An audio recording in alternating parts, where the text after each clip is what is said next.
Ma'am, एक patient को 6 week pregnancy थी। पेशेंट ने अबॉर्शन पिल ली लेकिन ब्लीडिंग नहीं हुई। इसके क्या कारण हो सकते हैं? देखो, कई बार तो यूपीटी फॉल्स पॉजिटिव आता है या यूपीटी पॉजिटिव होता ही नहीं है, वो डिलेड पड़ते हैं, उसको कुछ समय बाद हल्की लाइन आ जाती है। ऐसे में अगर किट लिया जाना चाहिए। किट लेते हैं तो प्रेगनेंसी होती ही नहीं, इसलिए ब्लीडिंग नहीं होती, नंबर 1। नंबर 2, कभी कभी याद नहीं रहता है प्रेगनेंसी पहले की ठहरी हुई होती है। सपोज 10-12 वीक हो गया है तो एमटीपी किट खाने से कई बार ब्लीडिंग होती ही नहीं है। 3 नंबर, कभी कभी एक्टोपिक प्रेगनेंसी होती है, जैसे कि यूट्रस के बाहर प्रेगनेंसी है, प्रीवियस स्कार साइट, यानी पहले जहाँ सिजेरियन हुआ है वो जो स्कार है यूट्रस पे, उसके ऊपर जो प्रेगनेंसी होती है उसको स्कार प्रेगनेंसी कहती है। इस प्रेगनेंसी में भी 6 वीक 7 वीक के होने के बाद कभी कभी एमटीपी किट से ब्लीडिंग नहीं होती है। मैम, स्कार एक्टोपिक प्रेगनेंसी क्या होती है? देखो, एक्टोपिक प्रेगनेंसी कई टाइप की होती है। एक एक्टोपिक प्रेगनेंसी होती है जो यूट्रस से बाहर होती है, यानी usual common site fallopian tube होती है। तो फैलोपियन ट्यूब वाली प्रेगनेंसी कॉमनेस्ट वन होती है, यानी यहाँ पर जो प्रेगनेंसी होती है इसको एक्टोपिक प्रेगनेंसी कहते हैं।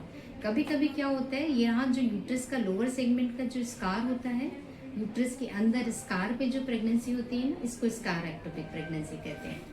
मैम, इसके लिए क्या जांच करवानी चाहिए? टीवीएस अल्ट्रासाउंड से हमको मालूम चल जाता है प्रेगनेंसी यूट्रस के अंदर है, मतलब फंडस पर है, स्कार पर है, या फिर प्रेगनेंसी जो है ये फैलोपियन कैविटी में है, मतलब यूट्रस से बाहर है। मैम, तो इसके इलाज के लिए डीएनसी करवाना ज़रूरी है क्या?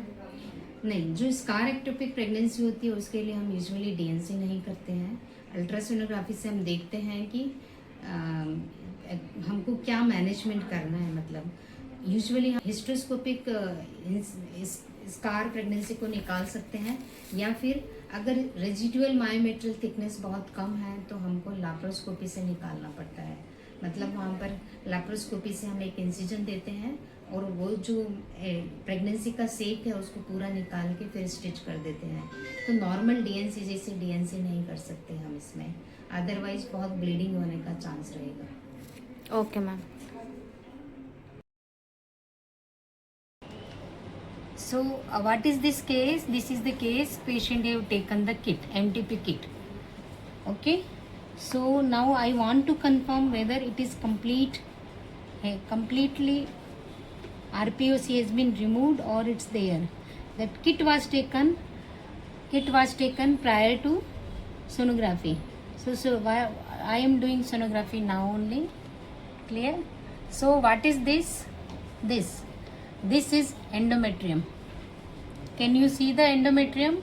This is endometrium, and this is from till here to here. What is this?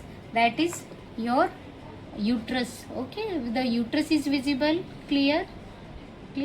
So this uterus is retroflexed. Clear? This is the uterus, size of the uterus. Clear? So where is the cervix? This is the cervix. From here to here, this is the cervix.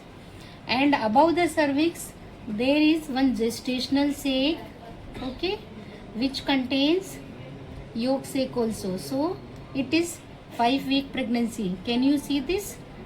This one. This is gestational sac with yolk sac. Okay.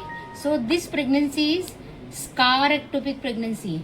This is cervix, this is gestational sac with yolk sac, this is the residual myometrium, and this is the uterus, and this endometrial cavity is empty. Clear?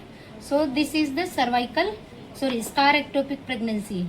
If I want to measure that thickness, residual myometrial thickness, this is the residual myometrial thickness, that is 0.53 centimeter. If I want to look at the ovary, this is the right ovary with corpus luteum is still visible to me. This is the right ovary with corpus luteum, and here is the left ovary. This is the left ovary.